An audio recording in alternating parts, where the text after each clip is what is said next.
वाटतं का की मी कधीच काही करू शकत नाही किंवा माझं वय 40 झालंय, माझं वय 30 झालंय, तर मी आता काय करू, मला गव्हर्नमेंट जॉब लागत नाही आहे आणि मी आता करू काय की मला काही सुचतच नाही आहे, मला मार्ग मिळत नाही, ना मला इंग्रजी बोलता येत, ना मी कुठल्या शाळेत प्रयत्न करू शकत. तर बरोबर तुम्ही क्लिक केलं आहे. तुमची ही मैत्रीण वैशाली तुमच्यासाठी घेऊन आली आहे 7 स्टेप ज्याने तुमचं आयुष्य बदलू शकेल. नमस्कार मंडळी, मी वैशाली तुम्हा सर्वांचे स्वागत करते आपल्या या व्हिडिओवर. आणि आपला जो मागचा व्हिडिओ होता ज्यात मी सांगितलं की मला जॉब लागलेला आहे, त्याला तुम्ही मला भरभरून छान शुभेच्छांचा वर्षाव केला. त्यासाठी तुमच्या मनापासून सर्वांचे खूप खूप आभार. तुमची सोबत मला अशीच राहू द्या आणि मला तुमच्याकडून अशीच फुल न फुलाची पाकळी मोटिवेशन मिळत राहू द्या. त्याच्यासाठी तुमची मी सदैव ऋणी राहील. चला तर सुरुवात करूया. बघा, मलाही इंग्रजी फाडफाड बोलता येत नाही किंवा बोलेल मी भविष्यातही, पण मला तेवढी माझी इंग्रजी स्ट्रॉंग नाही आहे. तरी मी प्रयत्न केले आणि माझी इंग्रजी या लेवलपासून या लेवलपर्यंत पोहोचवली आहे आणि आता इथनं मला इथे जायचं आहे आणि त्यासाठी मी दररोज प्रयत्न करणार आहे. आणि तुम्हाला जर माझ्याबरोबर प्रयत्न करायचे असतील तर नक्की व्हिडिओला सबस्क्राईब आणि लाईक करून घ्या. तर बघा मैत्रिणींनो, माझं 2008ला डी.एड झालं. त्यानंतर मी गव्हर्नमेंट नोकरीसाठी प्रयत्न करणं सुरू केले. तुम्हाला सांगितली मागे मी स्टोरी माझी. आणि त्यात मग एका कॉन्व्हेंट शाळेत गेले. माझं नो कॉन्फिडन्स होता तिथे ना, मला धड CBSE पॅनलसमोर बसता आलं. तिथून माझी खरी सुरुवात झाली आणि तिथून ठरवलं की आयुष्यात बदल कसा करायचा. कारण जर गव्हर्नमेंट जॉब नाही तर काय बसून राहायचं फक्त नाही, आयुष्यात बदल घडवल्याच गेला पाहिजे. कुठल्या आहेत माझ्या स्ट्रेंथ, कुठली विकनेस आहे ते मला शोधावीच लागेल आणि ती मी पूर्ण करणारच असा मनाशी माझा ठाम विश्वास होता. आणि तुम्हालाही तसाच विश्वास स्वतःवर ठेवावा लागेल, तेव्हाच आपण आयुष्यात काहीतरी नक्कीच मिळवू शकतो. आणि आणखी प्रश्न येत आहेत की ताई, तुला पगार किती आहे, तुझी गव्हर्नमेंट जॉब आहे की प्रायव्हेट आहे. तर माझा प्रायव्हेट जॉब आहे, हा गव्हर्नमेंट जॉब नाही. आणि माझा पगार हा माझ्या समाधाना आणि मेहनतीला पूरक कसा आहे. आता तुम्ही विचार करू शकता. तर आणि दुसरी गोष्ट तुम्हाला आणखी एक क्लू देतो. आणि पगार सांगता येत नाही सोशल मीडियावर म्हणून सांगत नाही आहे, कारण एका संस्थेच्या शाळेवर आहे म्हणून. तर माझा पगार समजून जा तुम्ही की एखाद्या शिक्षण सेवकाला जसा पगार असतो त्यापेक्षा 1-2 हजार कमी. आता तुम्हाला अंदाज आला असेल. दुसरी गोष्ट, आणि तुम्ही वाईट वाटून घेऊ नका की ताईने आपल्याला नाही सांगितलं. काही रूल्स असतात, काही रेग्युलेशन असतात. तुम्ही माझ्या जवळच्या मैत्रिणी आहात म्हणून मी तुम्हाला हा क्लू दिलेला आहे. आणि नक्की आपल्याला एखाद्या शाळेत CBSE पॅनलसमोर बसून इंटरव्ह्यू फेस करता येतो. आजच्या मी तुम्हाला 7 टिप्स सांगणार आहे. त्यानंतर मला आणखी प्रश्न येत होते की ताई, आम्हाला डेमो सांग किंवा मग आम्हाला इंटरव्ह्यूचे काही प्रश्न सांग. तर नक्की तुम्हाला सांग. मला थोडा वेळ द्या, मला जरा सेटल होऊ द्या. जॉब, घरची कामं यामध्ये थोडं मी गुंतल्या गेल्या, मला जरा ॲडजस्ट होऊ द्या. मी नक्की तुमच्यासाठी व्हिडिओ घेऊन येईल आणि आपले जे मागचे सिलेबसचे व्हिडिओ ते पण घेऊन येईल. फक्त मला जरा वेळ द्या, कारण मला जेणेकरून तुमच्यासाठी एक छान आणि अशा व्यवस्थित व्हिडिओ तयार करता येईल. आणि त्याच्यासाठी जरा वेळ हवा आहे, मला जरा वेळ मिळत नाही आहे ॲडजस्ट व्हायला म्हणून. आणि तुम्ही मला नक्की समजून घ्या ही मी आशा करते. तर आता मी आपल्या व्हिडिओला सुरुवात करते की त्या 7 स्टेप कुठल्या मी अप्लाय केल्या जेणेकरून माझ्या आयुष्यात असा भरपूर बदल झाला की मी आज एका छान जॉबवर लागलेली आहे. तर पहिली स्टेप म्हणजे सर्वात महत्त्वाचं म्हणजे मी मिरर स्पीकिंग सुरू केलं. आता मिरर स्पीकिंग म्हणजे काय, मी स्वतः आरशासमोर उभं राहायची, स्वतःने माझी स्वतःची प्रॅक्टिस करायची. इंट्रोड्यूस युअर सेल्फ सांगायला सुरुवात कर. My name is Vaishali, I have pass D.ED. असं जे काही आपल्याला 5 ते 7 सेंटेन्स जे काही आपण छान करून घेते ते मस्त मिरर समोर उभं राहायचं आणि स्पीक करायचं. हा पहिली स्टेप झाली. दुसरी स्टेप तुम्हाला सांगते, आपला स्वतःचा जो आवाज आहे तो ऑडिओ स्वरूपात मी माझ्या मोबाईलमध्ये रेकॉर्ड करायची.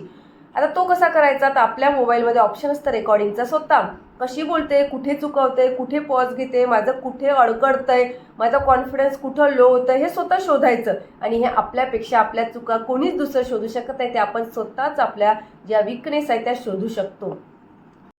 आणि तिसरी स्टेप म्हणजे सेंटेन्स पर डे. म्हणजे मी माझे दररोजचे 5 वाक्य ठरवायचे. सेंटेन्स जसं भाजी करत आहे तर कशाची भाजी करायची ते इंग्लिशमध्ये बोलायचं, किंवा मग आय कॅन डू इट स्वतःलाच. म्हणजे कुठलेही सोपे 5 शब्द घ्यायचे. आणि मी जे तुम्हाला भरपूर आपले मागे व्हिडिओ दाखवले आहेत त्यात मी बघा माझी व्होकॅब्युलरी वाढवण्यासाठी मी सरांचे व्हिडिओ यूट्यूबवरचे फ्री व्हिडिओ ऐकत होते. मी कुठलेही क्लास जॉईन केले नव्हते, मी कुठलंही काहीही लावलं नव्हतं. कारण यूट्यूबवर असं भरपूर कंटेंट आहे की त्यामधलं घेऊन आपण स्वतःमध्ये बदल घडवू शकतो. त्यामुळे तुम्हीसुद्धा ते करू शकता आणि नक्की अफोर्डेबल आहे, आपल्यासाठी परवडणार आहे आणि त्यातून आपण भरपूर शिकू शकतो. त्यानंतरची स्टेप म्हणजे आपल्या घरात आपली मुलं असतात, त्यांच्यासोबत ते इंग्रजी शाळेत जातात किंवा त्यांना इंग्रजी सब्जेक्ट असतो, त्यांच्यासोबत छोटी छोटी वाक्य बोलायला सुरुवात करायची. A drink it water me please, किंवा give me a pencil please, कसंही करा. जिथून शून्यातून सांगते मी, शून्यातून सुरुवात करायची आपल्याला कितीही इंग्लिश येत असलं तरी कॉन्फिडन्स वाढवण्यासाठी शून्यातून सुरुवात करा. आणि हेच आपल्यासाठी परवडणारं असतं आणि यातूनच आपण शिकत असतो. कारण जेव्हा आपल्याला वाटतं की नाही मला 20-30% इंग्लिश येते, तर आपल्यात तो एक इगो असतो की नाही मला येतंय 20-30%, मी का शून्यातून सुरुवात करू. नाही, शून्यातून सुरुवात केलं तर आपल्याला खरी विकनेस ओळखता येते आणि आपल्यात आणखी छान कॉन्फिडन्स वाढवता येतो आपल्याला. त्यानंतर काय करते मी, सगळ्यात महत्त्वाचं म्हणजे पॉझिटिव्ह अफर्मेशननी स्वतःला सांगायचं, I can do it, I can do it. मी करणार म्हणजे करणारच आणि मी ते करू शकते. माझ्यात तेवढी कॅपेबिलिटी आहे, माझ्यात तेवढी कॅपॅसिटी आहे आणि याने भरपूर फरक पडतो. त्यानंतर सर्वात महत्त्वाचं म्हणजे जे यूट्यूबचे व्हिडिओ असतात किंवा जे कन्व्हर्सेशनचे व्हिडिओ त्यांच्यासोबत प्रॅक्टिस करणं. आणि मी तुम्हाला एक गंमत पण सांगते, तुम्हाला हसायला पण येईल. ॲमेझॉनवर जे अलेक्सा असते ना, ती बघा, तिच्यासोबतच आपण इंग्लिश बोलायचं. जे आपल्याला शॉपिंग करायचं नाही करायचं ते नंतरची गोष्ट आहे, पण मी तिच्यासोबत भरपूर वेळा असं ट्राय करायची. किंवा गुगलवर जे प्रोनाऊन्सिएशन सांगतात ते म्हणतात की जर समजा आता एक कॉन्फिडन्स हा साधा शब्द असतो किंवा मग कॉन्फिडन्स ती प्रोनाऊन्सिएशन करते, तिच्याबरोबर आपण पण म्हणायचं कॉन्फिडन्स. म्हणजे स्वतःच्या प्रोनाऊन्सिएशनमध्ये खूप फरक पडतो आणि आपल्या इंग्रजी शिकण्यात मदत होते. नंतरचा रूल हा आहे की आपण कधीही इंग्रजी बोलताना असं नसतंच की ग्रामरप्रमाणे आपल्याला इंग्रजी बोलता यावी. फक्त आपला बेसिक ग्रामर जरी माहीत असलं ना तरी आपली जी इंग्रजी बोलण्याची प्रॅक्टिस आहे ती छान होऊ शकते. जसं की टेन्स कुठलं, फक्त कुठल्या टेन्समध्ये कुठलं वाक्य येणार आहे. पास्ट टेन्स, परफेक्ट आणि पास्ट, प्रेझेंट आणि फ्युचर. तर पास्टमध्ये काय येतं, प्रेझेंटमध्ये काय येतं आणि फ्युचरमध्ये काय येतं, फक्त एवढं लक्षात ठेवायचं. म्हणजे साधे सोपे ग्रामरचे रूल, असं काहीच नसतं. जर ग्रामरमध्ये तुम्ही जर म्हटलं की आम्ही ग्रामर शिकूनच पूर्ण इंग्रजी बोलणार, तर ग्रामर खूप व्हास्ट आहे आणि एवढं व्हास्ट ग्रामर शिकून आपण खूप वेळ लागेल आणि खूप डोकं कन्फ्युजन होऊन जाईल, आपलं एक कम्प्युटर खूप कन्फ्युजन होऊन जाईल. म्हणून साधे सोपे रूल फक्त अप्लाय करायचे, तेवढे लक्षात ठेवायचे आणि आपलं इंग्रजी जसं होईल तसं बोलायला सुरुवात करायची. आणि सर्वात महत्त्वाचं म्हणजे बॅकग्राऊंड.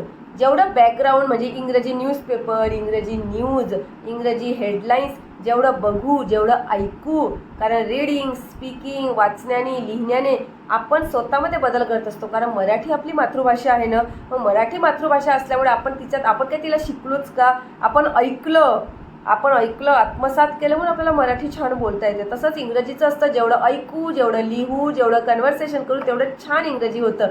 तर आजचा तुम्हाला नक्की ह्या 7-8 स्टेप आवडल्या असतील, यातून तुम्ही स्वतः नक्की बदल घडवून आणणार. आणि कधी सुरुवात करत आहे नक्की मला कमेंटमध्ये सांगा आणि तुम्हाला काय आणखी हवं हेही सांगा, म्हणजे मी जेणेकरून व्हिडिओ बनवू शकेल. आणि जरा माफ करा, जरा मला शाळेचा टायमिंग आणि सगळं जरा सेटल व्हायला वेळ लागते, पण नक्की आपली व्हिडिओ सिरीज मी लवकरच चालू करेल आणि आपले कंटेंट पण लवकरच घेऊन येईल.